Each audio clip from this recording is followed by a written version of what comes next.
A finales del siglo XIX, la tradición esotérica adquiría popularidad en Occidente. Encabezados por H. P. Blavatsky, quien junto con el coronel Henry Steele Olcott fundan la Sociedad Teosófica. Muchas de las enseñanzas fundamentales de la teosofía se encuentran en las cartas transmitidas por dos maestros de sabiduría.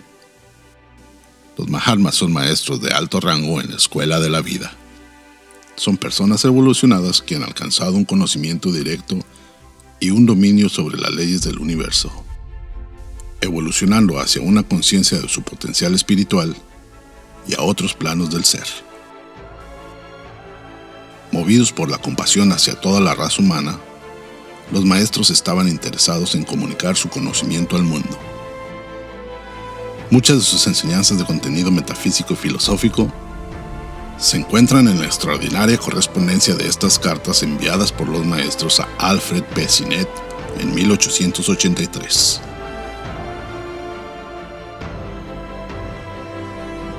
Hacemos la invitación para unirse al estudio de las cartas de los Mahatmas los días martes a las 11:30 horas del centro de México. Impartido por Enrique Reich, doctor en psicología, autor y conferencista internacional, donde analiza los aspectos fenomenales del contenido de las cartas y comenta su impacto posterior en la sociedad teosófica.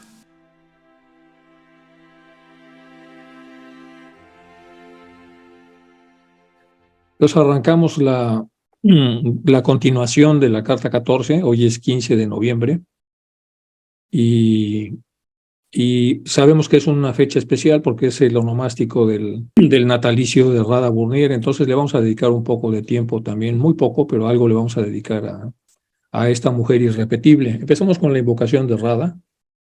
Empezamos con la otra invocación, la mía. Nos dirigimos con respeto a los grandes seres de luz infinita, a las divinidades que ayudan a la humanidad, a los amados Mahachohan y maestros de sabiduría.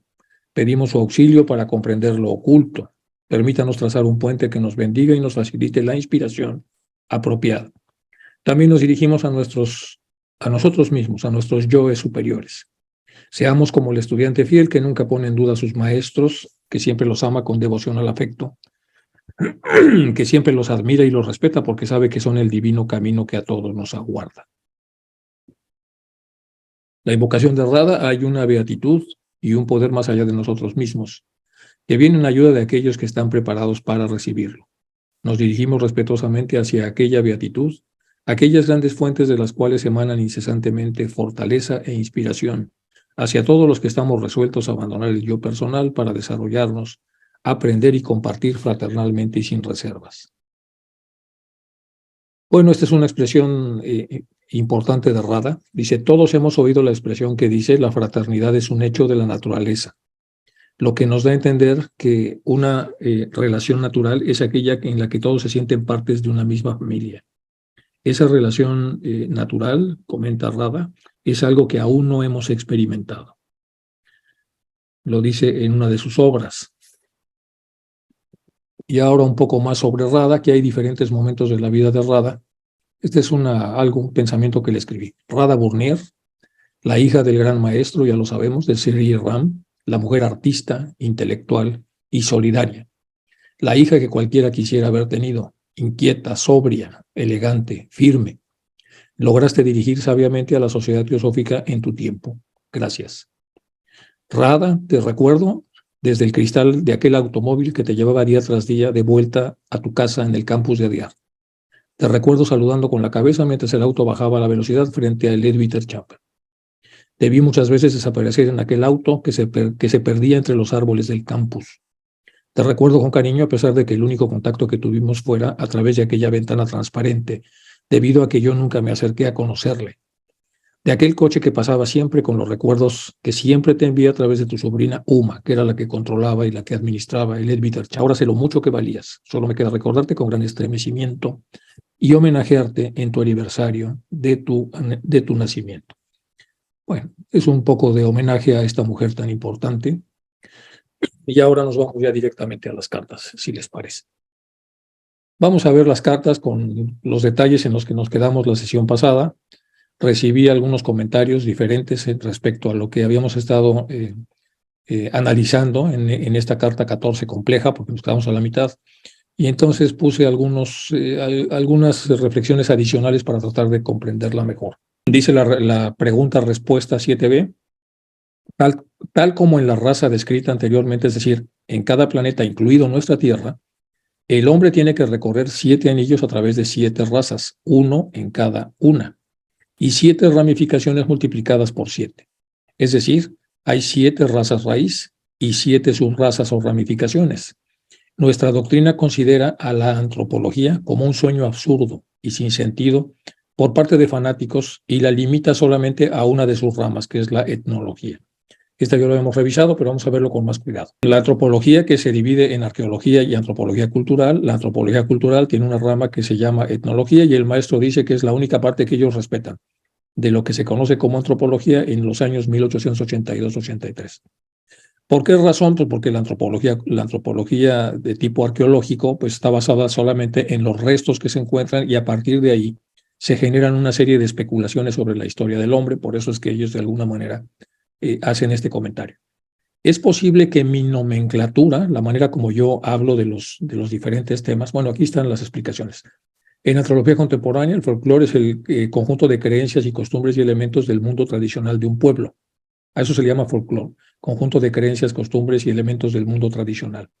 La etnografía es la ciencia que estudia y analiza esos elementos. La etnología es la ciencia que va más adelante e intenta conocer las causas de esas organizaciones, sus orígenes y sus razones que dan origen a esas manifestaciones. Y esta es la palabra que usó el maestro aquí con etnología. Luego, dice aquí que su nomenclatura, dice, es posible que mi nomenclatura, mi manera de hablar de las cosas, deje mucho que desear. En ese caso, puede usted cambiarla, le está diciendo aquí a Hume. Lo que yo llamo raza, usted probablemente lo denominaría como estirpe, aunque la palabra subraza expresa mejor lo que queremos decir que la palabra familia o división del género Homo, ya lo habíamos hablado de esto. Sin embargo, para ayudarle a ver claro hasta aquí, le diré que hay una vida en cada una de las 7 razas raíces, 7 vidas en cada una de las 49 subrazas, es decir, 7 por 7 por 7 nos da 343. Y añada todavía 7 vidas más, con lo que tendríamos 350. Y luego una serie de vidas que le llama él subsidiarias y ramificadas. Con la suma de las últimas, sumarían 777 el número de encarnaciones del hombre en cada estación o planeta. Y esto entonces hay que analizarlo bien, porque entonces si nosotros tenemos 343 más 7, que es parte de lo que alguien escribió, nos da 350. Pero en realidad el promedio de vidas que tenemos es de 777. Por lo tanto, si tenemos aquí apenas 350, pues hay todavía un número enorme de encarnaciones que no están de alguna manera limitadas a esta operación, sino que llama el maestro que son subsidiarias y son ramificaciones, es decir, otras encarnaciones probablemente de repeticiones de las lecciones que debemos todos transitar, o que son subsidiarias, es decir, que dependen de trozos de encarnaciones en donde hay ciertos aprendizajes que deben hacerse.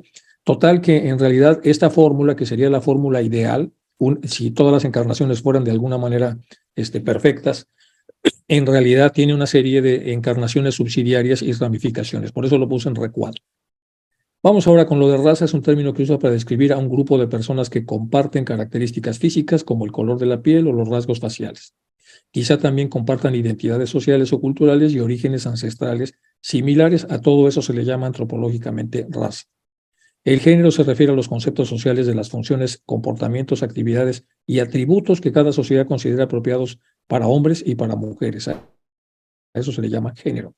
Y el homo ya lo habíamos explicado la vez pasada, ahí no hubo ninguna alusión o ninguna explicación o ningún comentario que me hicieran al respecto. Entonces ya no lo tenemos que revisar. Bueno, continuamos. El principio de aceleración y aminoración se aplica de tal modo que se eliminan todas las estirpes inferiores y se deja solo una superior para formar el último anillo. Ya habíamos visto que los maestros de pronto ponen entre un párrafo grande una oración en donde viene una información muy profunda. Cuando estábamos haciendo el libro del Cristo con Isaac, habíamos visto que había una alusión al himno. Y decía, y entonces cantamos el himno y luego nos fuimos a Getsemaní, y vienen en los evangelios canónicos. Pero cuando encontramos en los evangelios apócrifos el famoso himno en las cartas de Juan, de San Juan, resultó que lo que decía que cantamos el himno y nada más, en realidad era un tema larguísimo. El himno era todo un himno que cantaron los apóstoles y Cristo hacia su Padre, y es muy largo y muy hermoso, muy bello. Viene ahí en ese libro. Entonces, lo mismo sucede con las cartas de los maestros. De pronto hay una oración dentro de un párrafo que nos dice algo y seguimos de frente y no nos detenemos. Por eso lo puse aquí subrayado. Dice, principio de aceleración y de aminoración. Se aplica de tal modo que se eliminan todas las estirpes inferiores y se deja solo una superior para formar el último anillo. Aquí nos está hablando entonces de una aceleración. Ya vimos que todo eso tiene un sistema de polarización magnética, o de aminoración, que también tenemos que asociar al magnetismo, sobre todo al magnetismo metafísico, no tanto al físico. Y entonces, a través de estos dos procesos, es como la persona, a través de un proceso de aceleración, puede terminar un punto para entrar en el punto subsiguiente, o a través de la aminoración puede ser que no le alcance para pasar hacia arriba, hacia abajo, sobre todo porque esta oración viene exactamente abajo de este párrafo. Entonces, si juntamos los dos, dice, las vidas en razas subsidiarias y ramificaciones, que sumadas a lo que ya nos decía debe dar 777, y luego de inmediato nos dice que está vinculado esto al principio de aceleración y aminoración, que se aplica de tal modo que se eliminan todas las estirpes inferiores y se deja solo una superior para formar el último anillo. Y esto también tiene alguna relación con el ejemplo que ya se habían puesto los maestros respecto al piano, que ya lo habíamos anunciado, en donde hay ciertas tonalidades después de la primera tríada, que es do, re, mi, en donde no hay bemoles ni sostenidos, en cuyo caso hay una desaceleración, que así lo comentan ya 2 o 3 artículos que he revisado. Y luego viene el cuaternario, las siguientes notas, después de do, re, mi, aparece fa, lo, sol, hasta si, y de si a do vuelve a haber otra desaceleración, que esta es crucial para abandonar entonces ese núcleo septenario y pasar a la ronda que sigue. Bueno, esto no es mucho para distribuirlo en unos cuantos millones de años que el hombre pasa en un mismo planeta. Admitamos solamente 1 millón de años, periodo sospechado y ahora aceptado por la ciencia de ustedes, dice el maestro, para representar el término completo de la existencia del hombre de nuestra Tierra en esta ronda, y asignaremos un promedio de 1 siglo para cada vida. En este ejemplo de 1 millón de años asignamos 1 siglo para cada vida. Y encontramos que mientras el hombre no ha pasado más que 77.700 años, si nosotros hipotéticamente asignáramos 1 siglo a cada vida, en todas sus vidas en nuestro planeta, en esta ronda, ha pasado en cambio en las esferas subjetivas 922.300 años. No resulta demasiado halagueño para los exageradas reencarnacionistas modernos que recuerdan sus diferentes existencias previas. O sea, está diciendo, en realidad, que lo último que hemos pasado en este planeta es muy poco comparado entonces con todas las esferas subjetivas que hemos atravesado, que abarcan este número, que es muchísimo, muchísimo mayor. Bueno, y de este lado viene otra reflexión de números. Dice, las esferas subjetivas, 922.300 años, equivalen a 336.639.500 días. Y eso es solo el recuento de las esferas subjetivas. Cada día vivido por nosotros, de acuerdo a la experiencia de nuestra estructura superior, es 1 sobre esta cantidad. Un anciano sabio, es decir, el alma que tenemos y que nos observa, nos está observando en el devenir diario de cada día presente. Pero en realidad, ¿qué tan sabia y qué tan antigua es? Pues es tan antigua como este número que estamos viendo acá.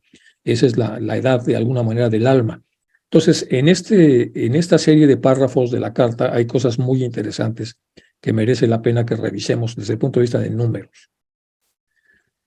Vamos ahora con la semántica, porque la semántica tiene que ver con la comprensión de todo lo que estamos haciendo en estas cartas. La semántica es la relación que se establece entre una palabra que tiene un significado más general, y esto lo estamos haciendo porque ven que el maestro tiene problemas para poder explicar con la terminología que usamos, más la terminología que pone Hume, más las ideas que ellos tratan de compartirnos, más las formas como ellos nominan esas propias ideas. Entonces se hace aquí muy complejo el asunto. Entonces tenemos problemas semánticos.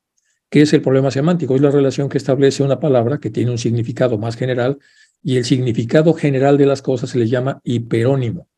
y una palabra con un significado más específico. Por ejemplo, mes es el hiperónimo de agosto. Mes es el genérico y el específico, que es agosto, está dentro de mes, porque hay varios meses, hay 12 meses. Entonces, cuando hablamos de mes, hablamos de algo que engloba todos los meses, es un hiperónimo. Y cuando hablamos de cada uno de los meses, entonces estamos hablando ya de la parte más específica. Todo esto llega a un campo semántico, que es la relación que se establece entre las palabras que comparten rasgos semánticos. Bueno, esto lo vamos a analizar con más cuidado. La semántica se refiere al estudio del significado, pero también del sentido.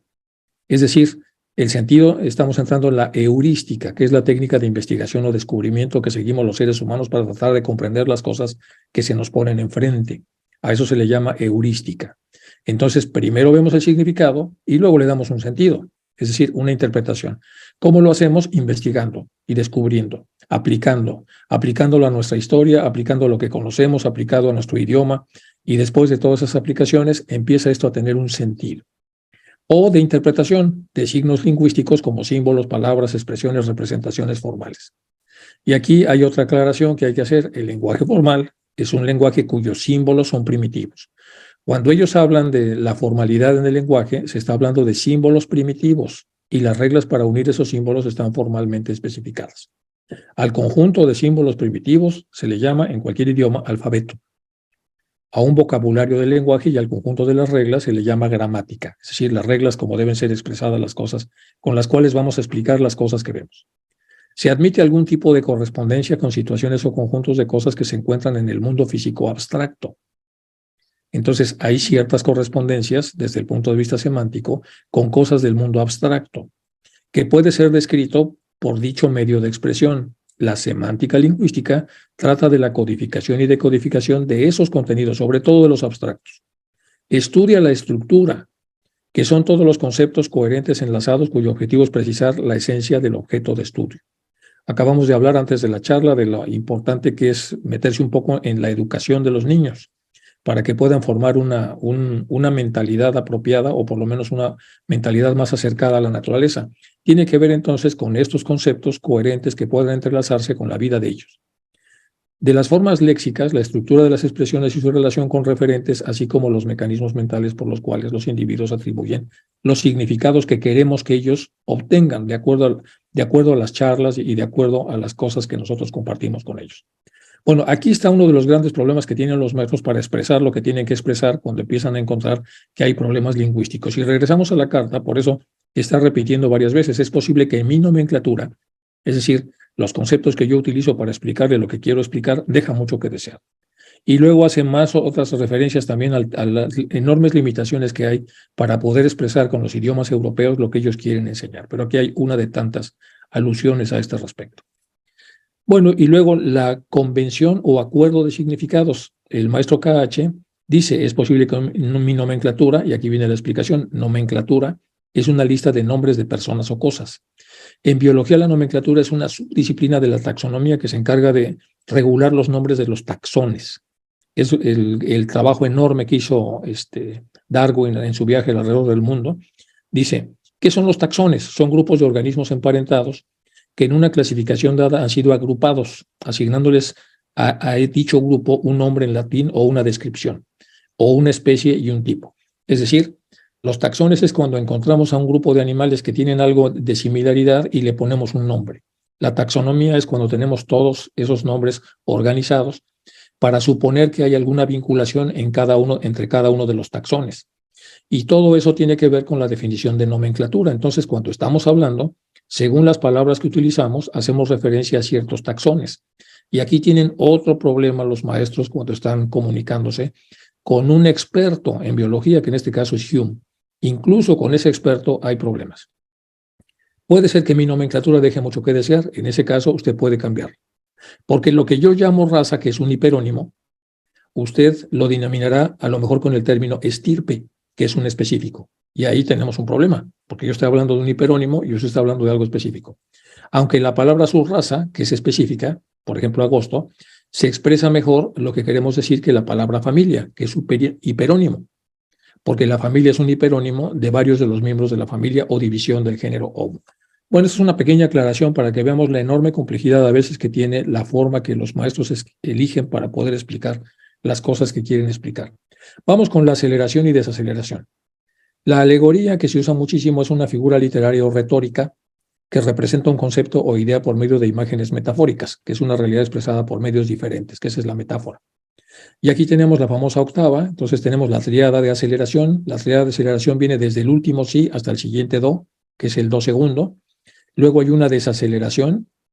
Las desaceleraciones ocurren aquí cuando no hay nada en medio de las notas y tenemos dos partes, por lo menos en el ejemplo que nos puso el maestro, que es este, dice, vaya hasta su piano y ejecute el registro de las teclas más graves, son las más bajas, 7 notas de la octava más baja en la escala ascendente y descendente, comience muy leve, muy suave, pianísimo, encrechendo desde la primera nota y pulsando fortísimo en la última nota. La más grave retroceda al principio, disminuyendo, obteniendo de su última nota un sonido a duras penas perceptible, que morendo pianísimo, muy superficial, como lo he descubierto por suerte y para mi conocimiento impreso en una de las piezas musicales guardadas en el viejo baúl de KH. Es lo que está comentando entonces aquí el maestro.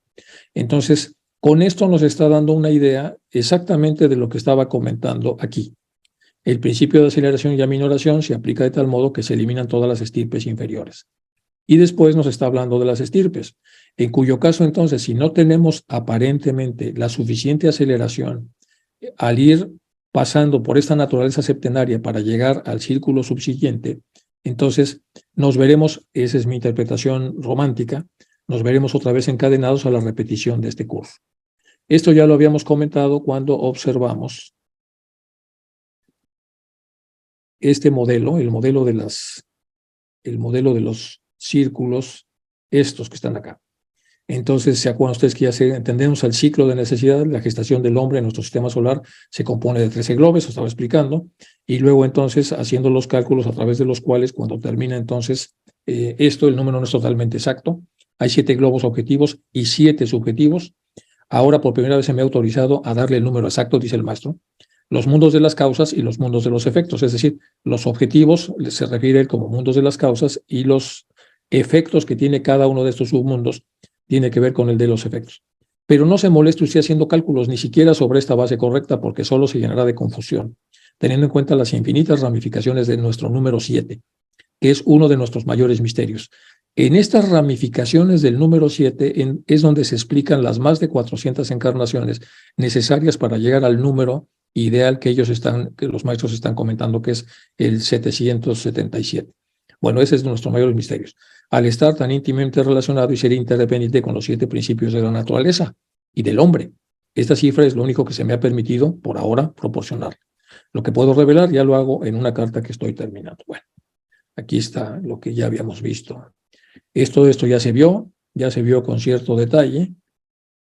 Esta imagen es muy buena porque nos va hablando aquí desde del pasado planetario y dice, bueno, esto ya también se explicó, es simplemente la parte visual, las razas que no lo vimos, pero se los dejé aquí para que lo puedan estudiar en las logias. Y luego aquí está la continuación, que es donde nos hemos quedado con el ejemplo de la famosa nota. Bueno, aquí está. Entonces el do octavado, la evolución, el do segundo, la desaceleración y el cambio. Pasamos entonces de aquí hacia acá, precisamente por una aceleración suficiente que nos lleva a la siguiente octava, de acuerdo, si usamos el mismo ejemplo. Esta es una fuente que tomé de internet, aquí aparecen las bases de la fuente, y aquí aparece hasta que llegamos a la naturaleza angélica, ya más desarrollada, y todos los planetas en los que vamos pasando. Bueno.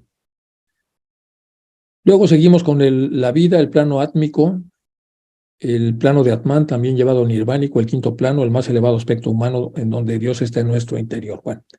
Vamos a terminar con la parte de las razas y la vida. Dice, la vida es la propiedad o cualidad esencial de animales, plantas, por la cual evolucionan y se adaptan al medio y se desarrollan y se reproducen. Ojo, esta es una definición del mundo fenomenal, del mundo científico. Raza raíz. Las razas raíz son etapas de la evolución humana en la cosmología esotérica. En la teosofía, Elena Petrovna Blavatsky, como se describe en su libro La Doctrina Secreta. Las razas raíces son las etapas por las que pasa una especie. ¿Qué es la especie? Individuos de una especie se reconoce porque son similares en su forma y función.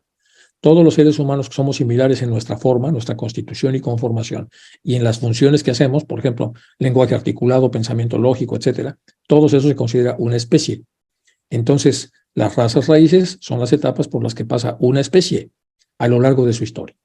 7 vidas en cada una de las 7 subrazas, se añaden 7 más, y esta es la misma fórmula que nos había dado de vidas en razas subsidiarias y ramificaciones, 777, nos da 343 más 7, 350, más las razas subsidiarias, 427. 427 y 350 ya nos llegaría al total de 777. Entonces son más las encarnaciones subsidiarias y ramificaciones que las encarnaciones obligadas a través de la multiplicación de la famosa naturaleza séptuple. Bueno, aquí están los planos. Estos planos son agregados que puse yo para poder explicar el cómo se da este sistema. Déjenme ver. Conciencia átmica, el plano búdico, bueno, es el plano átmico. Vamos a hablar del plano superior, por lo menos en la naturaleza de los principios interiores del ser humano.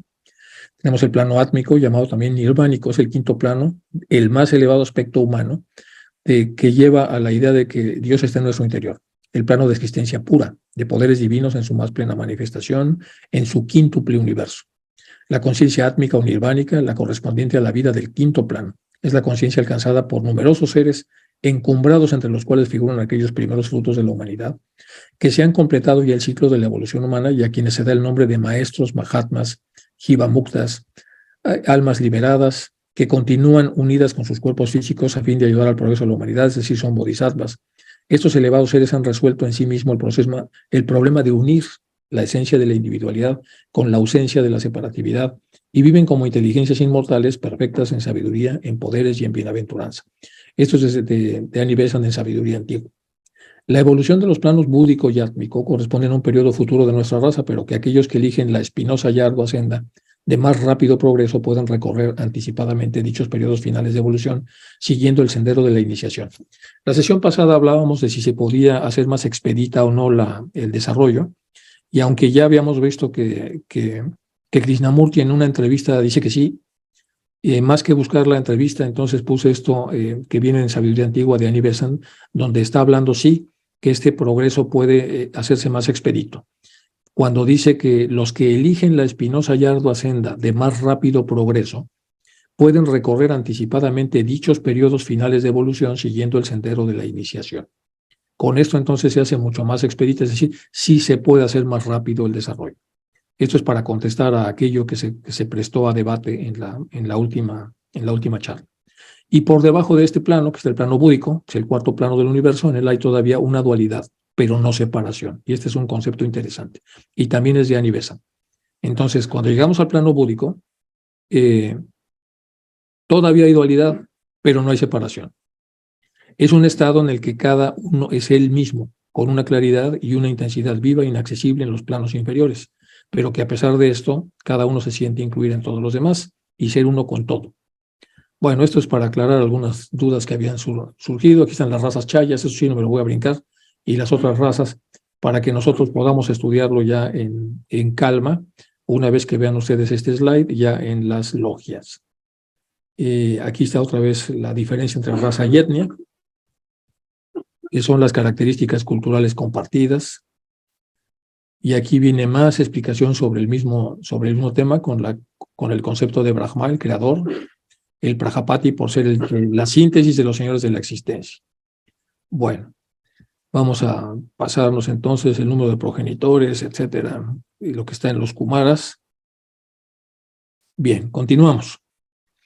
Entonces, si usted se sintiera tentado a realizar algunos cálculos, porque ya le dijo 2 veces a Hume que no, pero como sigue tentado a realizarlos, no olvide que hemos computado en lo que antecede solamente un promedio total de vidas con conciencia y responsabilidad.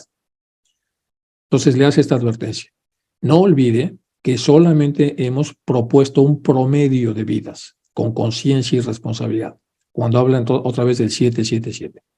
No se ha dicho nada en cuanto a los fracasos de la naturaleza, como abortos, idiotas, congénitos, mortalidad infantil en su primer ciclo septenario, ni de las excepciones de las que no puedo hablar. Tampoco debe usted dejar de recordar que el promedio de una vida humana varía enormemente según las rondas. Aunque esté obligado a negar la información sobre muchos puntos, si usted llegara a desentrañar algunos de estos problemas por sus propios medios, sería mi deber decírselo. Trate de resolver el problema de las 777 encarnaciones. Es lo que propone el maestro, Y por eso es que me he metido tanto con el dichoso número, para que tratemos de desentrañar a qué se está refiriendo el maestro cuando le dice a Hume que él, por sus propios medios y su conocimiento, trate de desentrañar lo que es la solución de las famosas 777 encarnaciones, en el entendido de que es un número promedio y todo lo que ya hablamos anteriormente. Bueno, en el número 8 dice, el maestro M me dijo que todo el género humano está en la cuarta ronda. La quinta no ha comenzado todavía, es lo que me dijo el maestro M, pero pronto lo hará. ¿Fue esto un lapsus? Está diciendo Hume. Si lo es, entonces, a ver, aquí se me perdona. Bueno, si lo es, entonces, ¿cómo y cuándo, cómo ocurre esto cómo concurre esto con sus presentes observaciones cuando llegamos a la conclusión de que todo el género humano está en la cuarta ronda? Aunque en otro lugar usted parece decir que estamos en la quinta, le dice Hume, que los hombres superiores que actualmente se encuentran en esta tierra pertenecen a la primera subraza de la quinta raza, la primera subraza de la quinta raza.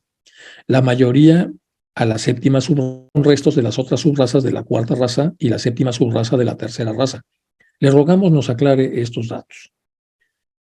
M sabe muy poco inglés, dice el maestro KH, y detesta escribir, le choca. Pero incluso yo hubiera podido muy bien servirme de la misma expresión que él ha utilizado. Unas cuantas gatas de lluvia, dice el maestro, para tratar de responder a la pregunta que le hace Hume, no hacen un monzón, aunque lo presagian. La quinta ronda no ha empezado todavía en nuestra tierra, y las razas y subrazas de una ronda no deben confundirse unas con las de las otras. Puede decirse que la humanidad de la quinta ronda habrá empezado cuando no quede en el planeta que precede ni un solo hombre de aquella ronda antecedente, y en nuestra tierra ni uno solo de la cuarta ronda. También sabrá usted que los fortuitos hombres de la quinta ronda, muy escasos y contados, que aparecen entre nosotros como heraldos, no engendran en la tierra progenie de la quinta ronda.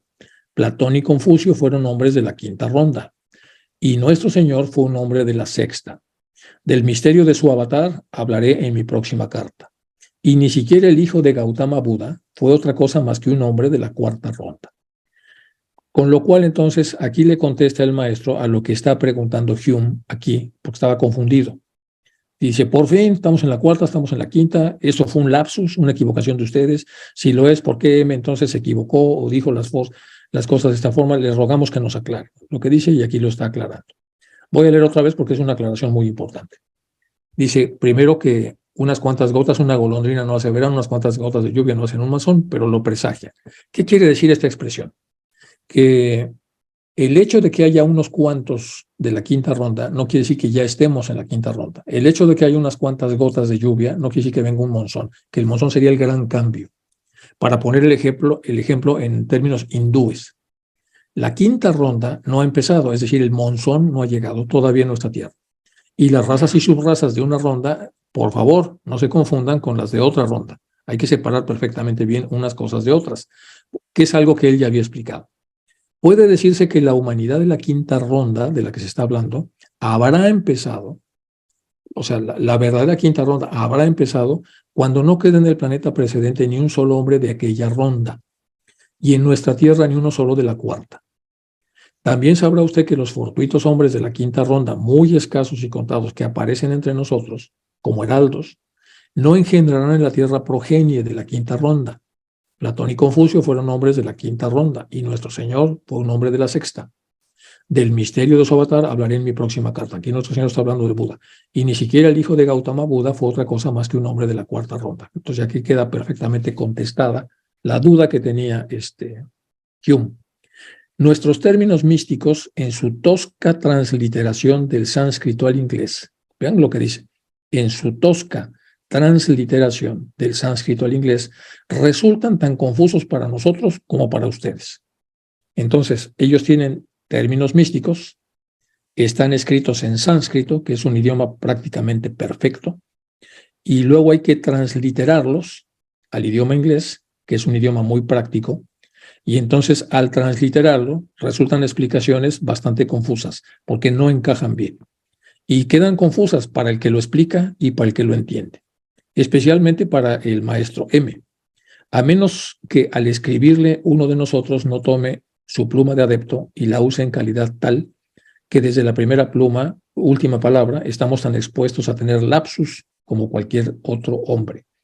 Y en esta zona está contestando a lo que Hume está preguntando acá. Dice, ¿hubo acaso un lapsus o no hubo un lapsus? ¿Se acuerdan que estaba preguntando acá que por qué había esta confusión? ¿Fue esto un lapsus? Dice segundo renglón. ¿Fue esto un lapsus? Si lo es, ¿cómo checa esto? ¿Cómo cuadra con sus presentes observaciones? Y si no lo es, entonces, ¿qué está pasando con el género humano? Y por favor, descríbalo. Bueno, aquí está contestando esa pequeña parte. Dice, especialmente para M, al describir a nosotros, no tome la pluma adepto y use en su calidad tal desde la primera y la última palabra. Estamos tan expuestos a tener lapsus, precisamente por esto, porque es muy difícil hacer una transliteración del sánscrito al inglés. Estamos expuestos a tener lapsus, como cualquier otro hombre. Y punto y seguido, y aquí viene la aclaración. No, no estamos en la quinta ronda. Pero hombres de la quinta ronda han estado llegando a la Tierra durante los últimos milenios. Pero, ¿qué significa ese mísero periodo de tiempo en comparación con uno solo de los varios millones de años pasados por el hombre en la Tierra durante una sola ronda? Y esto que está diciendo aquí es lo que ya dijo antes en relación a qué significa esto respecto a la cantidad de millones de años que tenemos encarnando.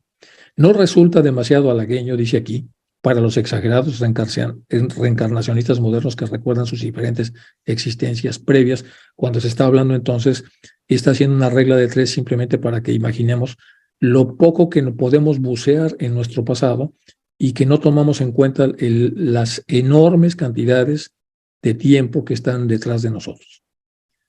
Bueno, una vez aclarado esto, continúa entonces lo de las cuartas de las gotas, lo que sigue.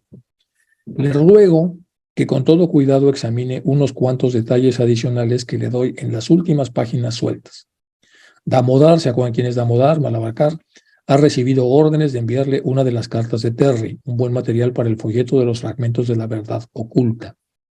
Esta figura, que es una figura que hicieron, representa en términos generales el desarrollo de una humanidad en un planeta, digamos la Tierra.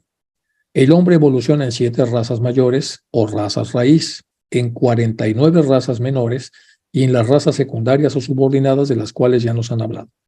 Las ramificaciones de estas últimas no están representadas en el dibujo.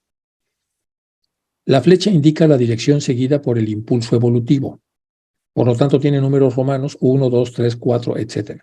Son las 7 razas mayores o razas raíz. Los números arábigos 1, 2, 3, etc. son las razas menores.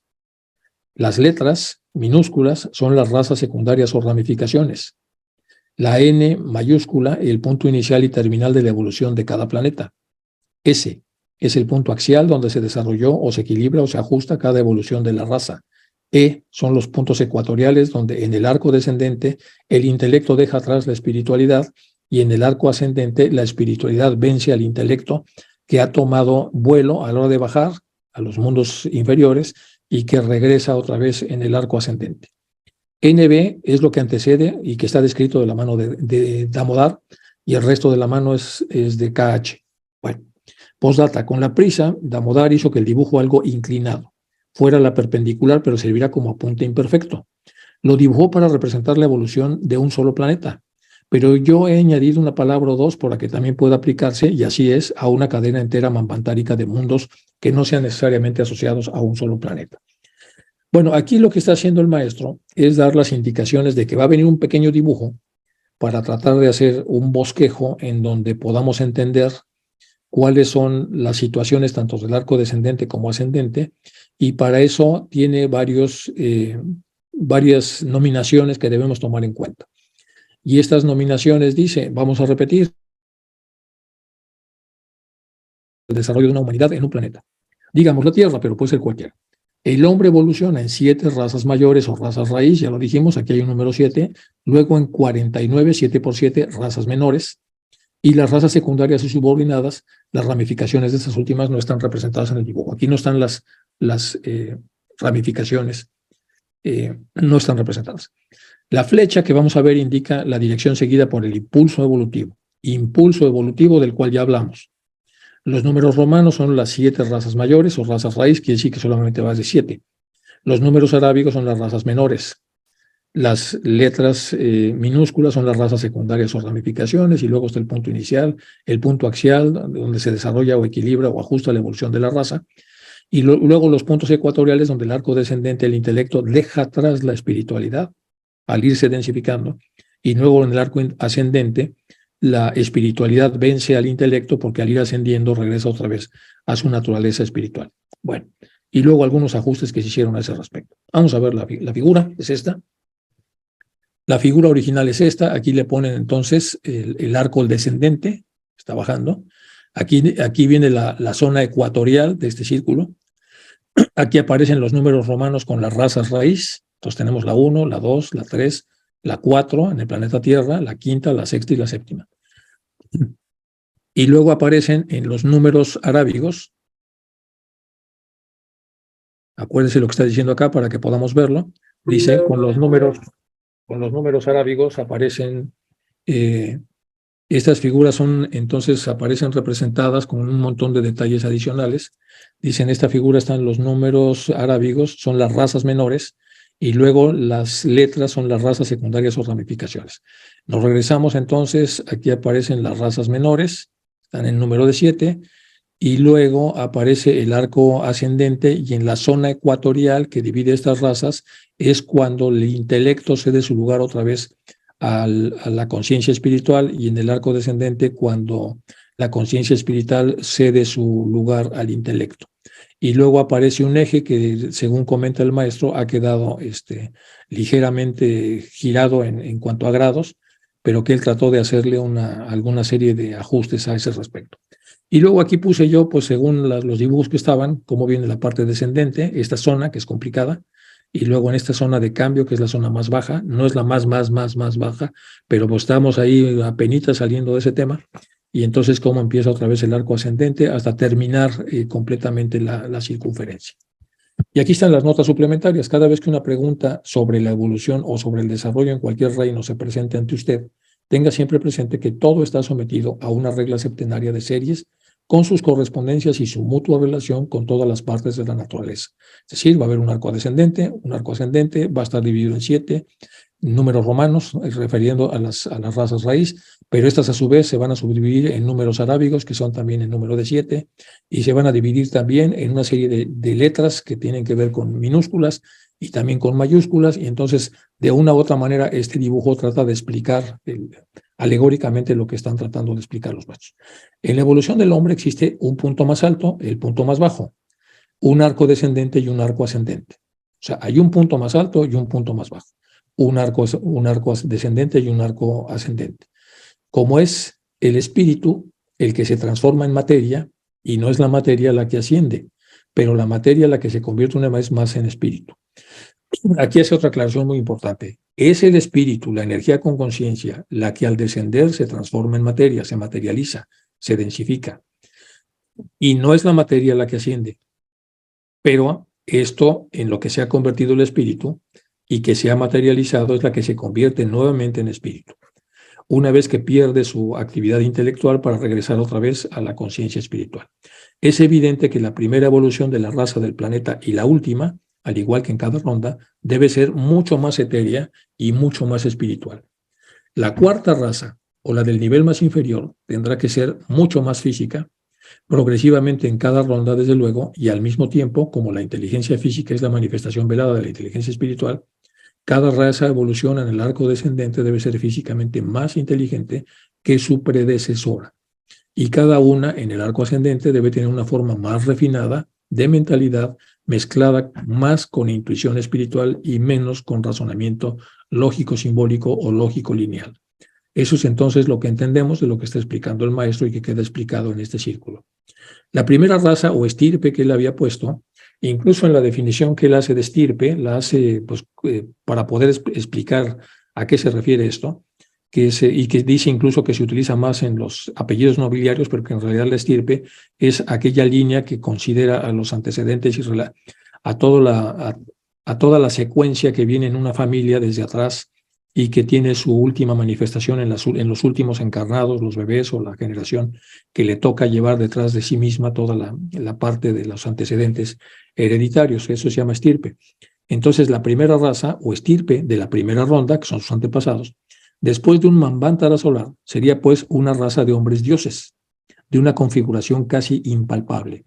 Y en realidad así es. Dice, por favor, espere mi próxima carta antes de que esto vuelva a confundirle o a embrotarle. Ella le explicará muchas cosas para que no se vaya a cumplir. Pero entonces surge la dificultad para el estudiante de conciliar este hecho con la evolución del hombre a partir del animal, por muy superior que sea su forma entre los antropoides. Y sin embargo, es conciliable para aquel que se abstenga religiosamente a una estricta analogía entre las operaciones de los mundos, el visible y el invisible.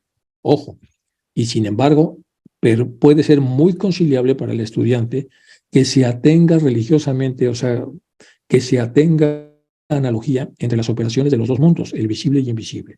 Si todo lo vemos en esta vinculación entre el mundo visible e invisible, va a ser más fácil entenderlo, es lo que dice el maestro. En realidad, un solo mundo, ya que uno está actuando dentro de sí mismo, por así decirlo. Ahora bien, tiene que haberlos, fracasos en las razas etéreas de las muchas clases de Yan Chuans o de Devas. Lo mismo que entre los hombres, hay fracasos. Pero sin embargo, esos fracasos están demasiado adelantados y espiritualizados para verse obligados a retroceder en su estado de Yan Chuan, al vórtice de una nueva evolución primordial a través de los reinos inferiores. Ojo, otra cosa importante.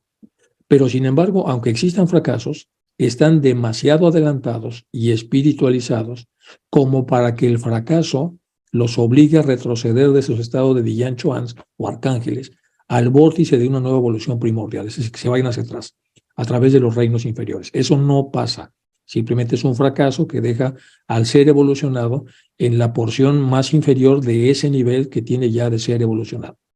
He aquí lo que ocurre cuando tiene que evolucionar un nuevo sistema solar.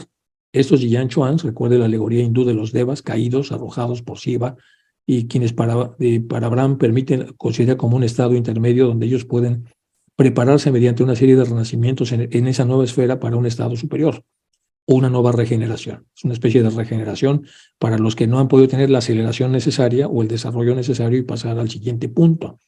Bueno, todo esto que dice para Brahma, pero también la dice la tradición cristiana, son conducidos a él por la afluencia en la cabeza de los elementales y se quedan como fuerza espiritual latente o inactiva en el aura del mundo naciente en un nuevo sistema, hasta que se alcanza la etapa de evolución humana. Entonces el karma los alcanza y tendrán que apurar hasta la última gota de esa amarga copa de retribución. Después se convertirán en una fuerza activa y se unen a los elementales o a entidades avanzadas del reino animal puro, para desarrollar poco a poco el tipo completo de humanidad. En esta combinación pierden su inteligencia superior y su espiritualidad débica para recuperarlas al final del séptimo anillo de la séptima ronda. Sí, algo que se pierde, pero que al final se va a recuperar. Esto está muy denso, a pesar de que dice el maestro que es una alegoría que va a facilitar la comprensión, pero también dice que luego vendrá una carta donde se va a explicar con mucho más detalle. Esto en realidad resulta bastante complejo.